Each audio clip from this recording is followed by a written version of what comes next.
काय कारवाई? चंदनजिरा पोलीस स्टेशनला CR नंबर 168/2023 420 468 याप्रमाणे गुन्हा दाखल करण्यात आला होता आणि प्राथमिक तपास जो आहे तो चंदनजिरा पोलीस स्टेशनने केला होता.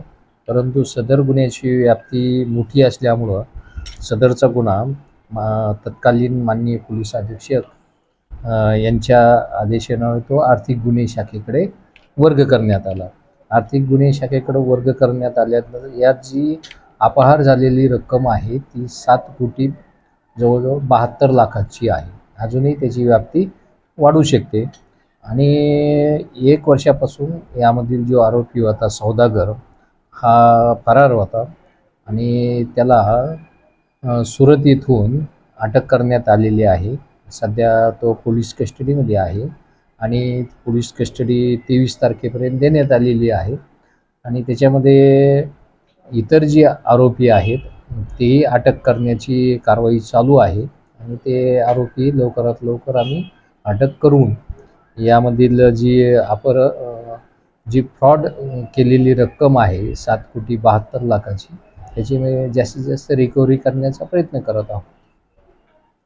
कशा पद्धतीने करायचं?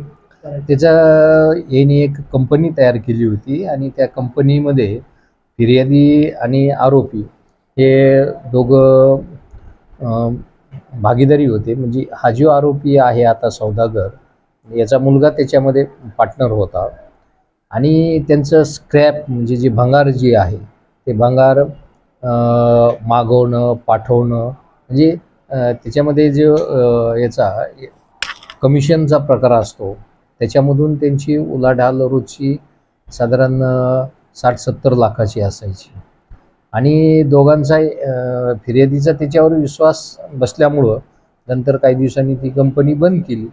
तरीसुद्धा यांचा यापूर्वी व्यवहार झालेला असल्यामुळं आणि त्याच्यावर विश्वास बसलेला असल्यामुळं त्यानंतरही कंपनी बंद झाल्याच्यानंतर फिर्यादीने जवळजवळ 7 कोटी 72 लाखाचं स्क्रॅप जे आहे ते पाठवलं आणि त्यानंतर ते रक्कम न भेटल्यामुळं किंवा वारंवार त्यांनी त्याच्याकडं की असा एवढा मी माल पाठवलेला आहे त्याची रक्कम अजून पाठवलेली नाही आहे असं वारंवार हे करून मागणी करूनही सदर आरोपींनी ती रक्कम त्याला काही दिली नाही.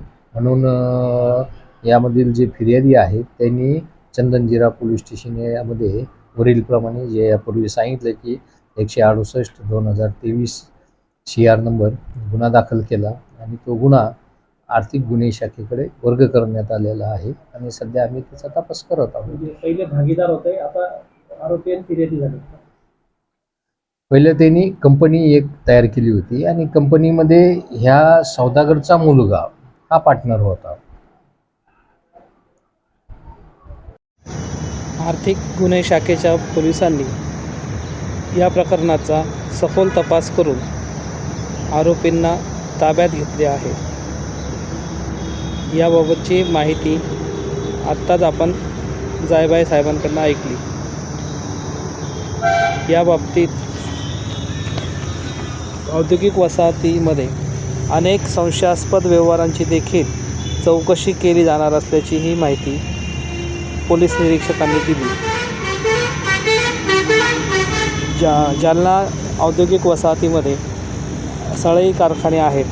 या कारखान्यांना अनेक व्यापारी भंगार पुरवतात. या भंगाराच्या सौद्यांमध्ये अनेकदा फसवणुकीचे प्रकार होतात. या सगळ्या प्रकारांना या निमित्ताने चाप बसेल अशी अपेक्षा व्यक्त करण्यात येते आहे.